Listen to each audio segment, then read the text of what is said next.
बिस्मिल्लाहिर्रहमानिर्रहीम। अस्सलाम वालेकुम नाज़रीन, आप देख रहे हैं प्रोग्राम सिटी एट 10। मैं हूं आपकी मेज़बान अना यूसुफ। उम्मीद है जी आप ठीक ठाक होंगे। वीकेंड है, अपने वीकेंड को अच्छे तरीके से प्लान करें। ऑल दो शहर में गर्मी बहुत ज़्यादा है जी, बल्कि शदीद वाली ज़्यादा गर्मी है।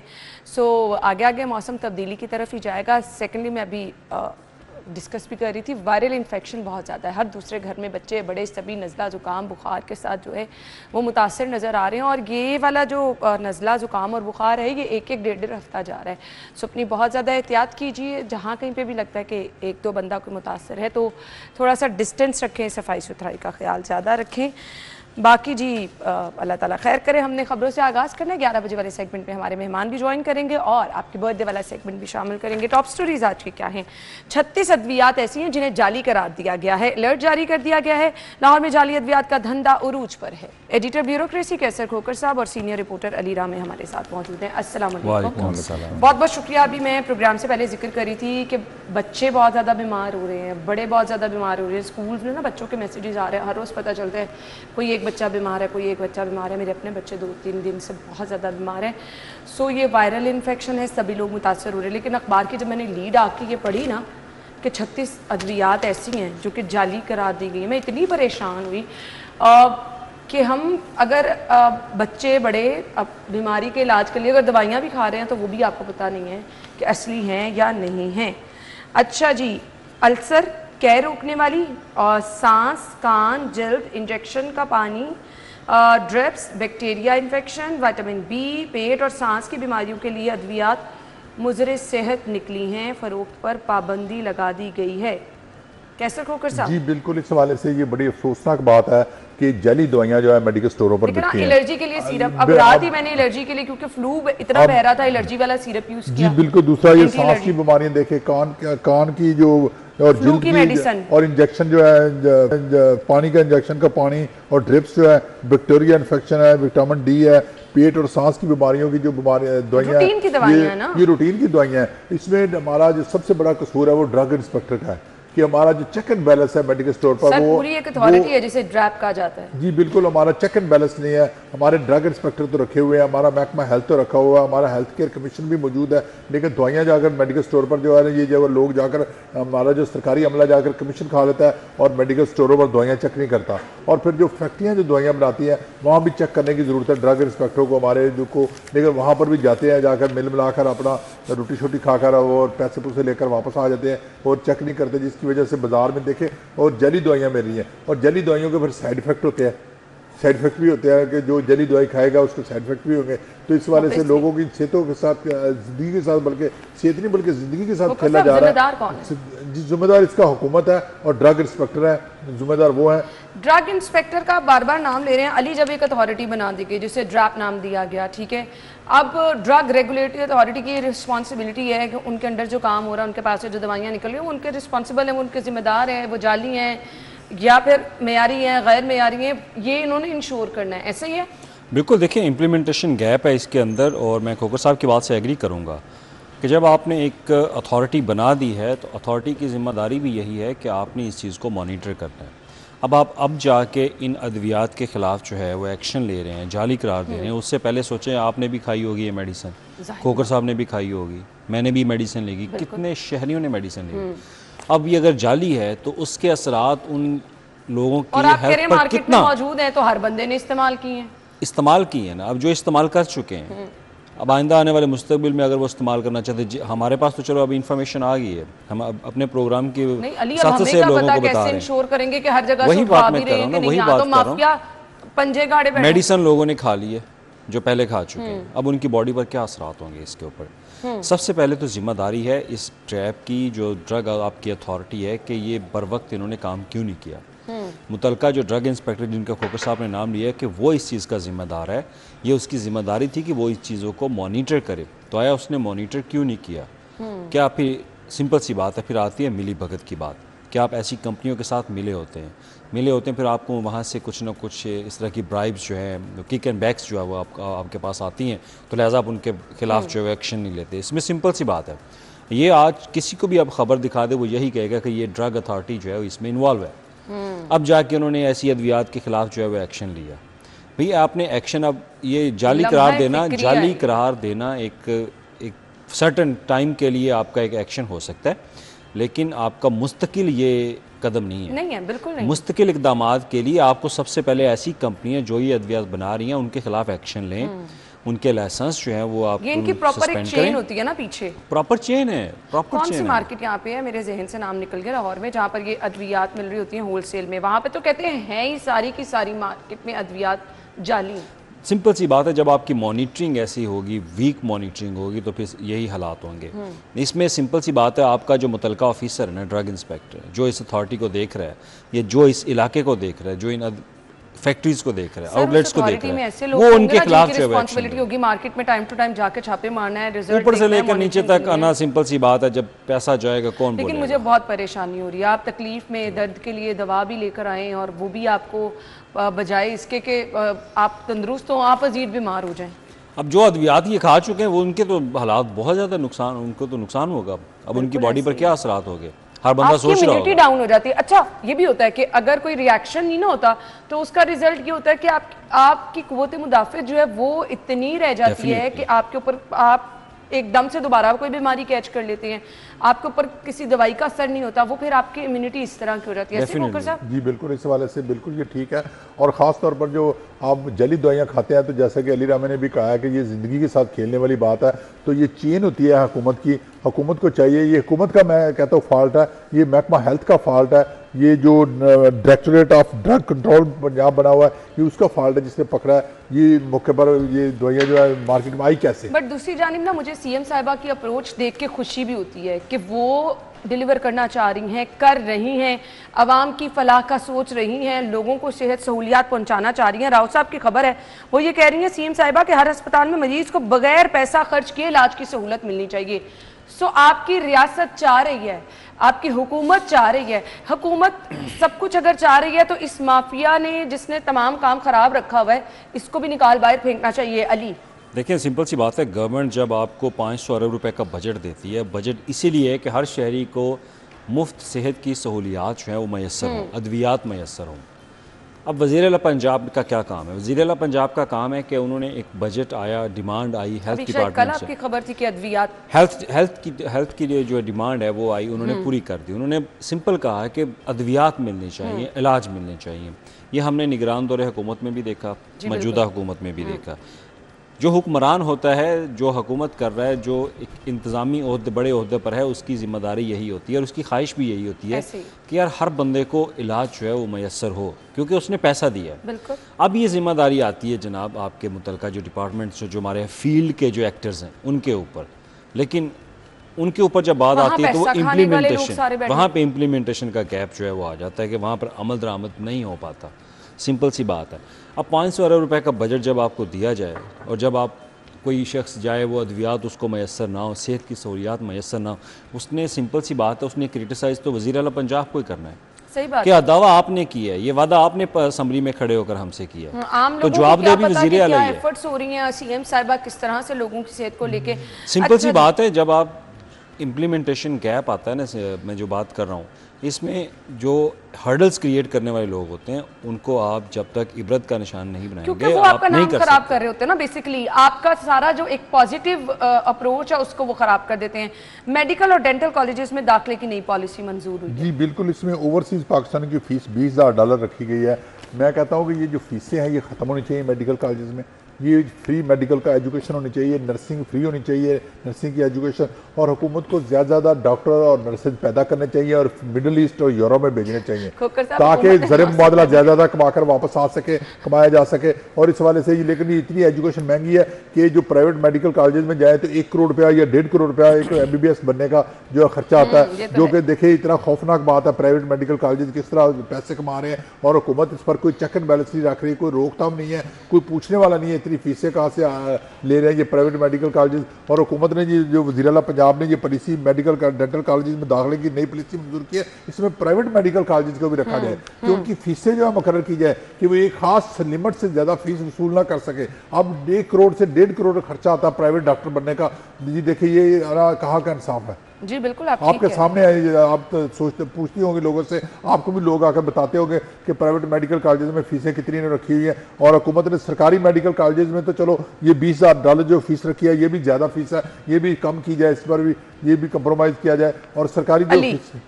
अब मुझे एक बात याद आ रही है कि हमारे माशरे में डॉक्टर को डाकू कहा जाता है, कि जब एक आम शहरी उसके पास इलाज के लिए जाता है उसके क्लिनिक के अंदर, खोकर साहब जब वो अपनी फ़ीस वसूल करता है तो हम उससे लफ्ज़ कह देते हैं कि ये सबसे बड़ा डाकू है जिसके ऊपर हाथ नहीं डालता। लेकिन अब आप ये खबर पढ़ के देख लें कि एक डॉक्टर बनने के लिए उसको कितने एक्सपेंडिचर्स करने पड़ते हैं। बहुत मेहनत तो उसने करनी है, और मेहनत के साथ साथ जो पैसा उसके ऊपर लग रहा है, जो पैसा उसके ऊपर लग रहा है वो एक मेहनत करके वो डॉक्टर बनता है। डॉक्टर बनने के बाद अगर वो आपसे फ़ीस वसूल करता है तो हम उसको आम और सादा जुबान में लिए कहते हैं ये तो बहुत बड़ा डाकू है। वो भी आप सब लोगों को एक जैसा नहीं कह सकते, बहुत बड़ा डाकू है। देखें, सिंपल सी बात है, जब आप इतने पैसे वसूल करेंगे तो अगले बंदे तो अपनी फ़ीस वसूल करनी है। अब यही बंदा जो डॉक्टर बन के सरकारी हॉस्पिटल में जाएगा तो उसका मोराल तो डाउन होना ही होना, जब वहाँ पर उसको वो फैसिलिटेशन जो है वो नहीं मिलेंगी। ऐसे ही है। अच्छा, तो ये जो पॉलिसी इनके पास आई है, अब एक खबर इसमें ये भी है कि जो प्राइवेट हॉस्पिटल्स में पोस्ट ग्रेजुएट हैं उनको भी ये गवर्नमेंट के साथ जो एक स्पेशलाइज हेल्थ केयर का चैनल है उसके साथ रेगुलाइज करना चाह रहे हैं। तो ये बहुत सारे ऐसे आपके प्राइवेट हॉस्पिटल्स हैं जहाँ पर ये इशू चल रहा है कि वहाँ पर ट्रेनिंग्स दी जा रही हैं लेकिन वो महकमा सेहत के साथ जो है वो चैनलाइज नहीं है। ये भी एक अच्छी चीज़ है। लेकिन जहाँ तक ओवरसीज़ की फ़ीस है, मेरा ख्याल है कि ये फ़ीस $30,000 थी। ये कल मैंने दोबारा ख़बर पढ़ी थी CM ऑफिस से जो रिलीज़ हुई थी, $30,000 है। अब एक कोटा होता था कि ओवरसीज़ का, यहाँ पे पंजाब के अंदर जो मेडिकल कॉलेजेस हैं वहाँ पर ओवरसीज़ का एक कोटा रखा जाता था, तो उसमें कुछ फ़ीस जो है वो बहुत कम थी। तो इस दफ़ा ये फ़ीस इन्होंने बढ़ा दी है, और फ़ीस बढ़ाने से अब ठीक है, जब आप रेवेन्यू की तरफ जाते हैं तो फिर आपने रेवेन्यू भी हासिल करना होता है कि आपके इदारे जो हैं वो चलते रहें। और इसका मकसद सिर्फ ये है कि ज़्यादा से ज़्यादा ओवरसीज़ को रोकना। कोई ये जो स्पेसेस आपके पास है, जो कोटा सिस्टम है, जो सीटें आपके पास है, वो ज़्यादा से ज़्यादा आप अपने पंजाब के लोगों को देना चाहते हैं, क्योंकि पंजाब जो है वो ना सिर्फ पंजाब के शहरियों को दे रहा है बल्कि आपके यहाँ गिलगित बल्तिस्तान, बलूचिस्तान और सिंध के जो लोग हैं वो कोटा सिस्टम के ज़रिए यहाँ पर पढ़ने के लिए आते हैं। तो इसमें ख़बर एक ये भी है कि कोटा भी शायद कम किया जाए। कम करने के बाद इसमें देखा ये जाएगा कि जो प्राइवेट लोग आना चाहते हैं ना फ़ीस देकर, उनको लाया जाए। सिंपल सी बात है, आपके कुछ मेडिकल कॉलेजेस के आपके जो रेवेन्यू के मामलात हैं वो शॉर्टफॉल की तरफ जा रहे हैं। आपने वो भी चीज़ें देखनी है, तो उस चीज़ को मद्देनज़र रखते हुए ये ठीक है। खोकर साहब की मैं बात को स्टैंड करूँगा कि प्राइवेट डॉक्टर जो इनके मेडिकल कॉलेजेस हैं, यूनिवर्सिटीज़ हैं, उनको भी ज़रा अपने चैनलाइज करें, उनको मॉनिटर करें कि आया वो फ़ीस जो है वो किस क्राइटेरिया के मुताबिक जो है वो वसूल कर रहे हैं। उनको भी प्रॉपर पॉलिसी के अंदर जो है वो लेके आना चाहिए। ये नहीं कि आप उनको खुले हाथ छोड़ दें कि जो उनका दिल करता है वो करे। अब सिंपल सी बात है, जिसके पास पैसा वो तो प्राइवेट कॉलेज में जाके पढ़ लेगा, लेकिन जो बंदा एक मेरिट पर भी है, अगर उसको सरकारी किसी मेडिकल कॉलेज में एडमिशन नहीं मिला तो वो फिर मेरा नहीं ख्याल कि वो प्राइवेट हॉस्पिटल के पास जाकर नहीं, उसके पास ऑप्शन ही नहीं है। उसके पास मुझे ब्रेक का कहा जा रहा है, हम ब्रेक लेते हैं, दोबारा ब्रेक के बाद आएंगे। Stay with us.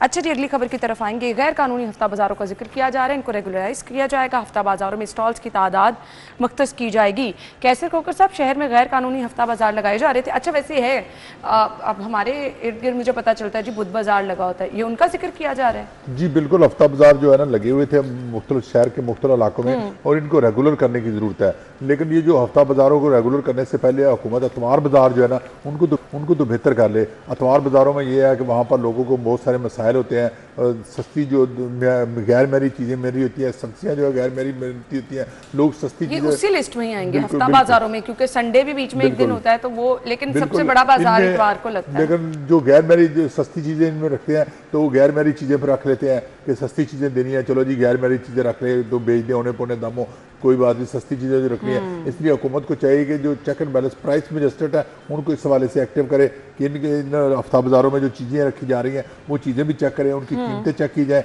और जो बाकायदा तौर पर DC काउंटर लगाए जाए इनमें, जो DC काउंटर जरूरी है। ये तो सर होते ही आप ऑलरेडी सस्ते बाजार होते तो यहाँ पे DC काउंटर की ज़रूरत किस तरह से होगी? अच्छा, स्टॉल्स की तादाद भी देखी जाएगी, पार्किंग और इसके साथ साथ स्टॉल्स की तरबियत और औकात कार का भी तयन, स्टॉल्स की तरबियत कैसे होती है जी? अली राम खोकर साहब की बात बिल्कुल ठीक है कि मॉनिटरिंग जो है ना वो बहुत ज़रूरी है कि हमारे यहाँ जितने भी एतवार बाज़ार हैं वहाँ पर जब हम कोई भी चीज़ ख़रीदने जाते हैं वहाँ पर चीज़ की जब म्यार है ना वो बहुत नीचे होता है उसका। अच्छा, इतवार बाजार के अंदर दूसरे स्टॉल्स भी लगे होते हैं? दूसरे भी लगे, लेकिन वहाँ पर चीज़ें नहीं होती, वहाँ अच्छी चीज़ें होती हैं, वहाँ चीज़ों का म्यार भी आप अच्छा जाके देखें। मैं वही कह रही हूँ, कुछ चीज़ों का, सब्जियों का म्यार मैंने नहीं अच्छा देखा वहाँ पे कभी भी इतवार बाज़ारों के अंदर। सब्जी का एक सेकंड आप ऑप्शन जो है वही आप लेके आते हैं, दोनों चीज़ें। तो गोश्त तो एक अलग चीज़ है ना, सब्जी के ऊपर मैं बात कर रहा हूँ कि सब्जी के ऊपर जो चीज़ें ना वो म्यारी नहीं होती। अगर वहाँ पे आप जनरल स्टोर वाली आइटम्स रख कर बैठे हुए हैं तो उसमें अगर आप किसी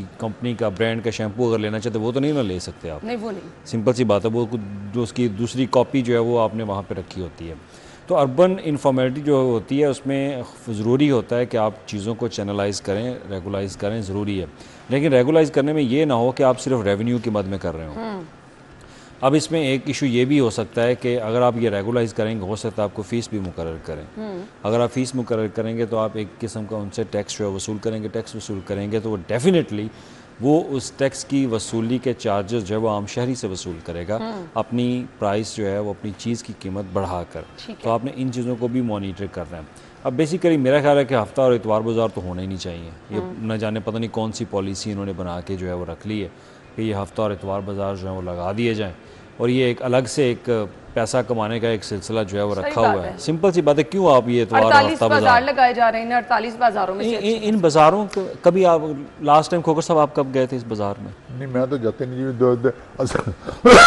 जो गली मोहल्ले में जो बाजार बने हुए हैं, दुकानें बनी हुई हैं जनरल स्टोर की, किराना स्टोरों की, वहाँ पर सस्ती चीज़ें कर दी जाए तो इतवार बाजार की जरूरत ही नहीं पड़ती। ज़रूरत नहीं है। और लोग जो होते हैं अपनी गली मोहल्लों में जो मार्केटें में, जैसे मैं मॉडल टाउन में रहता हूँ तो मॉडल टाउन में बी ब्लॉक मार्केट है, सी ब्लॉक मार्केट है, इस तरह मुख्तलिफ मार्केटें हैं जहाँ पर सब्जी मंडी की दुकानें भी होती हैं और किराना की दुकानें भी होती हैं। हम सारी चीज़ें वहाँ से खरीदते हैं, तो लिहाजा हम यूटिलिटी स्टोर पर भी नहीं जाते। तो लिहाजा हुकूमत को चाहिए कि आम बाजार जो आम मार्केट है इनमें चीज़ों को सस्ते करे और ताकि लोगों को दहलीज पर सस्ती चीज़ें मिल सके और उनको इतवार बाजार का चक्कर लगाने ना पड़े। ये सहूलत बाजार, ये इतवार बाजार, हफ्ता बाजार, मैंने कभी इस तरह की मार्केट देखी नहीं है किसी। आपने जो सीएम साहिबा ने वो स्पेशल रेडियां देके बाजार मुल्तान रोड पे लगे हैं शहर में हर जगह पर। अच्छा, रेडी दे देना एक अलग चीज़ है। नहीं मैं कह रही हूँ उनको ही अगर आप कर देना एक बता दे कि ये रेट है, इनको कंफर्म आपने करना है, आपके डीसी साहिबान, आपके पीरा फोर्स के लोग वहाँ जाएं, इंश्योर कर दें, तो मेरे ख्याल से हफ्ता इतवार बाजारों की जरूरत ही नहीं रहेगी। रेडी देना आना एक अलग चीज़ है। अब यूके में देखने, चाइना में देखने, वहाँ मैंने तो कोई सैटरडे या संडे बाज़ार मैंने नहीं देखा। हाँ, वहाँ पे कुछ एक टाइम के लिए संडे को एक मार्केट जो है वो छोटी सी खोली जाती है, उसमें आपकी ऐसी चीज़ें होती हैं जो इलेक्ट्रॉनिक से रिलेटेड हो। इलेक्ट्रॉनिक से रिलेटेड चीज़ें जो है आप सेल कर सकते हैं। अना के पास अगर एक सेकंड हैंड चीज़ है, अना अपनी लैपटॉप या मशीन कोई भी सेल करना चाहती है तो वो इस मार्केट में आएगी, उसको प्रॉपर एक जगह दी गई कि वो यहाँ पर आके सेल कर दे। इस तरह के बाज़ार, वहाँ पे सब्ज़ी दाल चीनी का बाज़ार नहीं लगता। उन्होंने एक रेट रखा हुआ है, वो रेट आपको मार्केट से मिलेगा। डेटरेंस है ना, उस पे चीज़ पे अमल दरामद हो रहा है। सिंपल सी बात है। यहाँ पर ये अब सहूलत बाज़ार, ये इतवार बाज़ार, हफ्ता बाज़ार, ये खांचे हैं। सिंपल सी बात है। आपने सिर्फ ये रखे इसलिए कि जनाब एक अलग से डिपार्टमेंट बना दिया, सहूलत बाज़ारों के बिल्कुल बाहर आ अलग से अथॉरिटी बना दी। अथॉरिटी बनाकर आप जनाब एक बोझ बन रहे हैं खजाने के ऊपर भी, ऐसे ही है। और उसका कोई आउटपुट आपके पास है ही नहीं। अच्छा, ये अब सहूलत बाज़ारों में या इतवार बाज़ारों में क्या होता है, शादमान वाले इतवार बाज़ार में अक्सर ऐसा हुआ है कि आप एक लाइन ड्रॉ होती है जहाँ पे इतवार बाज़ार खत्म हो रहा था, उसके बाहर सारी रेहड़ियाँ लगी हैं और वहाँ पर आपको दूसरी कीमत पर चीज़ें मिल रही हैं, उनका मेयार बहुत ज़्यादा अच्छा है। तो अच्छी चीज़ है कि आप इस चीज़ को रेगुलराइज कर रहे हैं, बट सवाल फिर ये पैदा होता है कि क्या सस्ती चीज़ें मेयारी मिलेंगी?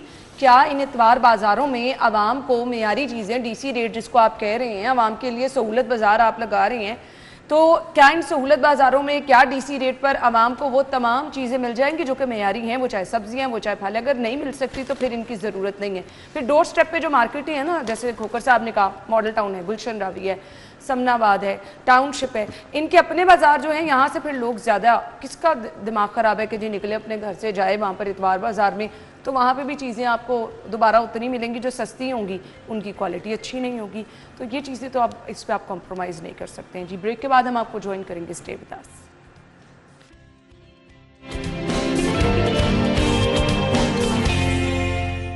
एक बार फिर से प्रोग्राम में आपको खुशामदीद कहेंगे जी। हमने बढ़ना है अगली खबर की तरफ। सो अगली खबर हमारे पास क्या है जी, वो आपके साथ हम ज़रूर शेयर कर देते हैं। पुरकशिश नंबर औने पौने दामों बिकने लगे हैं। महकमा एक्साइज की जानिब से नई पॉलिसी क्या बनाई गई है?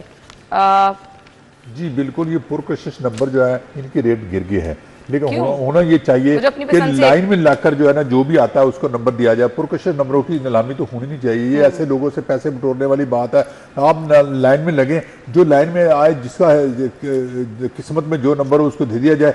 पुरकशिश नंबर की नीलामी की जाए। और वो फिर इसमें जो पुरकशिश नंबरों की जो नीलामी होती है इसमें एक्साइज वाले रिश्वत लेते हैं और कमीशन खाते हैं। रिश्वत लेने का एक्साइज वालों का तरीकाकार ऑक्शन ऑनलाइन होती है, लेकिन ऑनलाइन भी होती है, लेकिन फिर भी एक्साइज वाले जो है करप्शन करने से बात नहीं आते।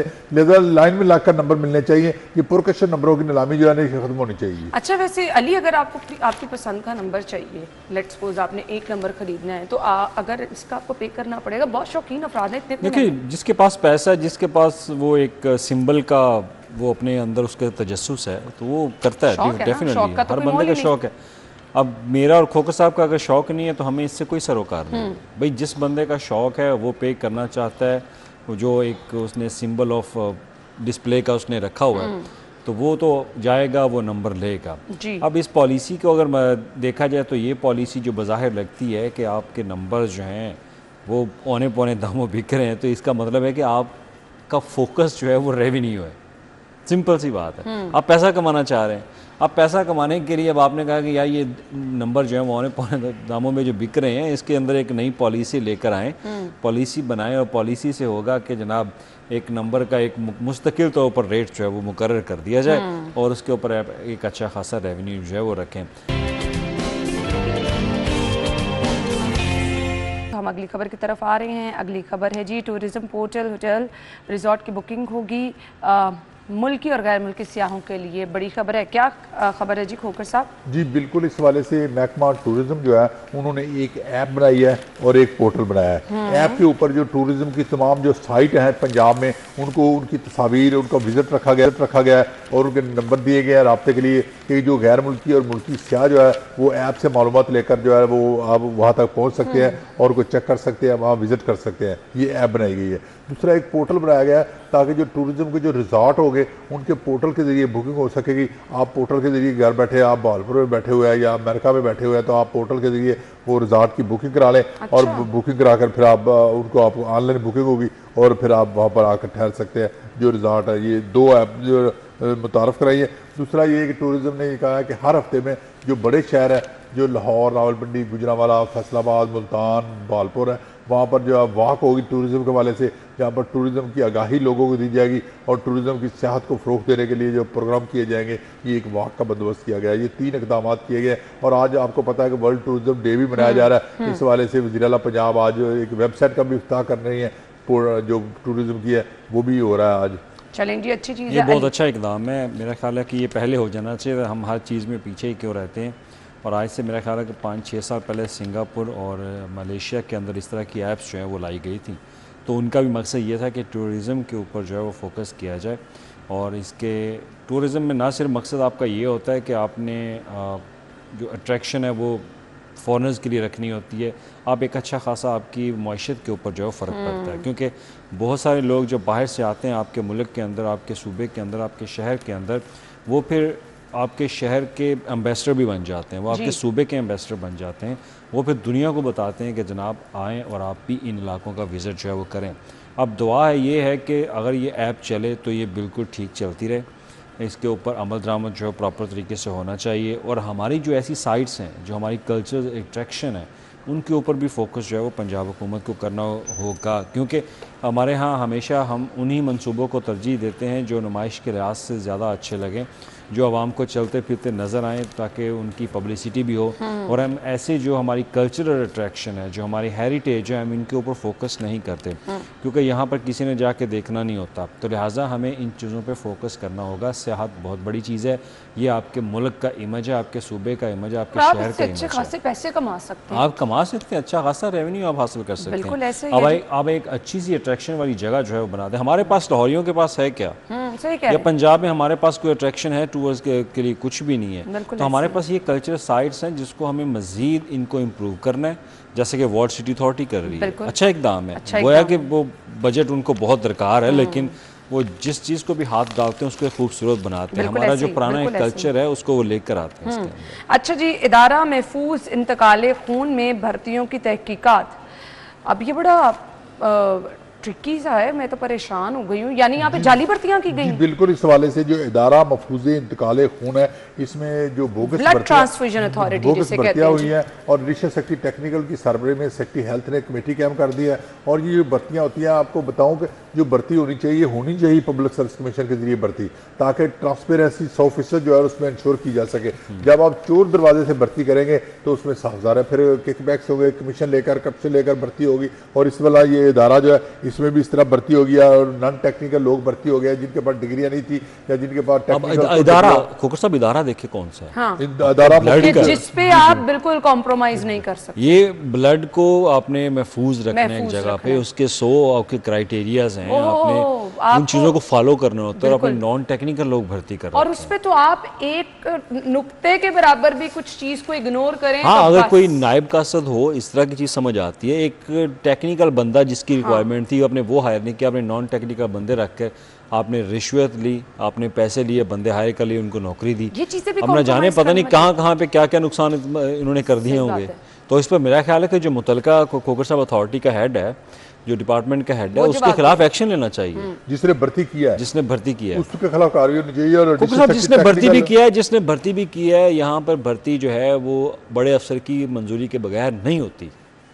अब आप मेरे बॉस ऊपर से हैं लिस्ट आ गई होगी, ऊपर से लिस्ट आ गई होगी, और उसने भर्ती भाई, कर ली होगी। जिसकी तरफ से भी लिस्ट आई वो नाम दे दे कि भाई फलां बंदे से लिस्ट आई है, ये नाम है, आप उनके लेकिन खिलाफ होना ये action चाहिए कि जो जाली भर्तियां हुई इनको निकाला जाए नौकरी से। लेकिन ये ना हो कि जिस वाला से जिस सिफारिशों की वजह से वो भर्ती हुए थे, वो सिफारिशी उनको बचाने के लिए आ जाए और फिर वो बच्चे। उसका भी एक क्राइटेरिया, ठीक है, आपने खोखर साहब भर्ती कर लिए, आप उनका एक टेस्ट ले लें। हमने ये नहीं चाहते कि उनका रोजगार एक लगा तो खत्म हो जाए। आप उनका टेस्ट लें, वो टेस्ट जो पास कर ले उसको रख लें, उसको जो रख ना लें, फारिग कर जो दें। नहीं कर सकेंगे उनका क्या करना है सर? जो नहीं कर वो फारिग, उनको फारिग ना किया जाए, फिर उनकी वजह एक से ऑप्शन दे दें ना, एक ऑप्शन दे दें उनको। अगर वो वाकई टेक्निकल बंदे हैं तो वो टेस्ट पास कर लेंगे, अगर वो नॉन टेक्निकल होंगे तो फिर वो निकल जाएंगे। और खोखर साहब की बात से मैं सेकंड करूंगा कि उन्होंने जो कहा कि पब्लिक सर्विस कमीशन के जरिए आपकी भर्तियां जो है होनी चाहिए, ट्रांसपेरेंसी जो है उसको फोकस करना चाहिए। तो वज़ीर आला पंजाब से भी दरख्वास्त ये है कि जितनी भी पंजाब के अंदर जो आप ये रिक्रूटमेंट कर रहे हैं, तो इसको ट्रांसपेरेंस रखने के लिए मेरा ख्याल है कि पब्लिक सर्विस कमीशन जो है वो बेस्ट है। लेकिन वहाँ पर भी कोई अच्छी वाइब्स नहीं आती, कभी कभार वहाँ पे भी कुछ शिकायत होती हैं, लोग करते हैं, लेकिन फिर भी वो 95% उनका काम जो है वो बिल्कुल जेन्युइन है, और उसमें कोई ऐसी शिकायत जो है वो मसले मसाइल नहीं है। लेकिन एक अच्छे असूलों के साथ, ट्रांसपेरेंसी के साथ, शफाफियत के साथ लोगों की भर्तियाँ जो है वो वहाँ पे की जाती हैं। और ये तमाम मेरा ख्याल इख्तियारात भी उनको ही दे देने चाहिए। जो महकमाना भर्तियाँ आप करते हैं ना, वहाँ पर करप्शन बहुत ज़्यादा होती है। सही। सिंपल सी बात है, क्योंकि वहाँ पे हर बंदा अप्रोच कर लेता है सेक्रेटरी को, मुतलका महकमे को, या नीचे किसी क्लर्क को कि जनाब ये पैसे हैं, आप किसी को लगाएं और हमारा बंदा जो है वो हायर कर लें। इवन हमें बड़े बाज़ात इस तरह की ऑफर्स आती हैं कि जनाब हमें फ़लाँ महकमे के अंदर जो है वो नायब का से करवा दें, ये इस पोस्ट पर लगवा दें, इतने पैसे ले लें। तो ये चीज़ें जो है वो ख़त्म होनी चाहिए।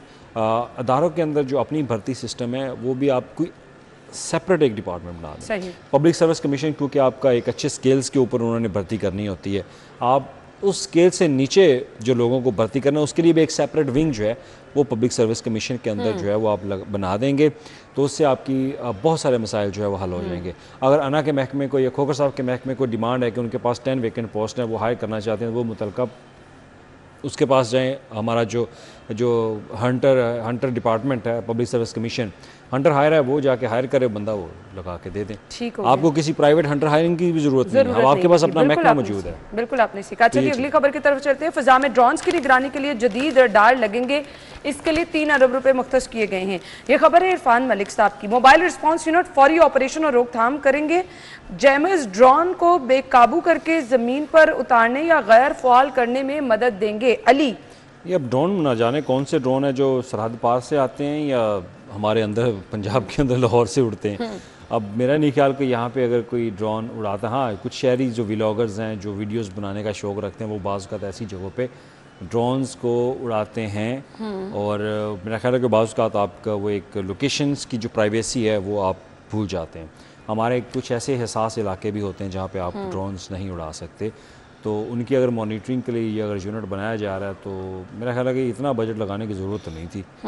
3 अरब रुपए 3 अरब रुपए अगर आपने लगा दिए, 3 अरब मेरा ख्याल है वो लगाने के बजाय आप पॉलिसी को इम्प्लीमेंट कर लेते तो ज़्यादा बेहतर था। हाँ, अगर आप बॉर्डर के ऊपर इस तरह की मॉनिटरिंग करना चाहते हैं तो उसके लिए तो बेहतर हो सकता है, क्योंकि हमारे बॉर्डर के ऊपर ड्रोन्स के ज़रिए हमने देखा है स्मगलिंग जो है वो हो रही है, ड्रोन्स के साथ हो रही है। अगर उनको आप रोकना चाहते हैं तो फिर तो ठीक है, लेकिन अब शहर के अंदर अब इतने ड्रोन कौन उड़ाता है, मुझे नहीं समझ आ रही। अगर वीडियो बनाने वाले हैं तो हसास इलाकों में तो वैसे ड्रोन उड़ाने की इजाज़त नहीं है। कैंट एरिया में नहीं आप ड्रोन उड़ा सकते, या CM ऑफिस के ऊपर नहीं आप ड्रोन उड़ा सकते, जो हमारे हसास एरियाज़ हैं, या हमारा जो लाहौर एयरपोर्ट है उसके तरफ आप नहीं उड़ा सकते ड्रोन। तो लिहाजा आप यही मुतलका कुछ सिक्योरिटी जो इदारे हैं उनको देकर ये चीज़ें आप करवा सकते थे। 3 अरब लगा के आपने एक सेपरेट यूनिट बना दी है। सेपरेट यूनिट बनाने की बजाय जो हमारे जो लॉ एनफोर्सिंग अदारे पहले से मौजूद हैं, जो डील करते हैं, जो ड्रोन को गिराने की जिनकी जिम्मेदारी है, उनको ये पैसे दे दी जाए तो वो ज़्यादा बेहतर है। उनको आप कह रहे हैं वहाँ ज़्यादा पैसे कैपेसिटी बिल्डिंग कर दी जाए, उनकी ट्रेनिंग बेहतर कर दी जाए और उनको फॉल कर दिया जाए, उनको फंक्शन कर दिया जाए। तो क्योंकि इसमें ड्रोन जो है ना वो उनको जिम्मेदारी दी जाए ताकि वो अलहदा यूनिट बनाया जाए, फिर वो इसमें फिर नई भर्ती होगी, भर्ती में किकबैक्स होंगे, फिर कमीशन खाया जाएगा, फिर अखबारों में खबरें छपेगी कि जाली भर्ती होगी, जैसे अभी हमने खबर डिस्कस की है। फिर वो ये कमीशन 3 अरब रुपया कोई छोटी सी रकम नहीं होती, बहुत बड़ी रकम होती है। फिर वो पैसे मजीद मांगेंगे, इतने पैसे दें, इतने पैसे दें, और सारा वो किकबैक्स का जरिया बन जाएगा। तो जो ऑलरेडी जो एग्जिस्टिंग अदारे हैं उनको ये जिम्मेदारी दी जाए तो ज़्यादा बेहतर है। अच्छी है जी सजेशन, बट जिस मकसद के लिए ये 3 अरब रुपए मख्तस किए गए हैं, वी होप कि वो पूरा भी हो जाए, क्योंकि ये वाकई सेंसिटिव मामलात हैं। पहला एंटी ड्रोन यूनिट कायम करने का ये फैसला पंजाब हुकूमत ने किया, तो ऑब्वियसली इस पर वर्किंग भी की होगी। क्यों इसकी ज़रूरत महसूस हो रही है ये भी बहुत अच्छी तरह पता होगा। अब यूनिट तो कायम कर दिया गया, अब देखना ये है कि ये 3 अरब रुपये जो हैं वो किस तरह से उनको इस्तेमाल में लेके आया जाता है और उसके समरात किस तरह से सामने आते हैं। बहुत बहुत शुक्रिया आप लोगों के वक्त के लिए जी। अभी हमने जाना है एक ब्रेक की तरफ, आप हेडलाइंस जानिए। हेडलाइंस के बाद हम आपको एक बार फिर से शो में ज्वाइन करेंगे, अपने मेहमानों से मुलाकात कराएंगे, और यस, आपके बर्थडे वाला सेगमेंट भी हमने शामिल करना है, उसके लिए आपको थोड़ा सा इंतजार करना होगा। ब्रेक के बाद आएंगे, स्टे विद अस।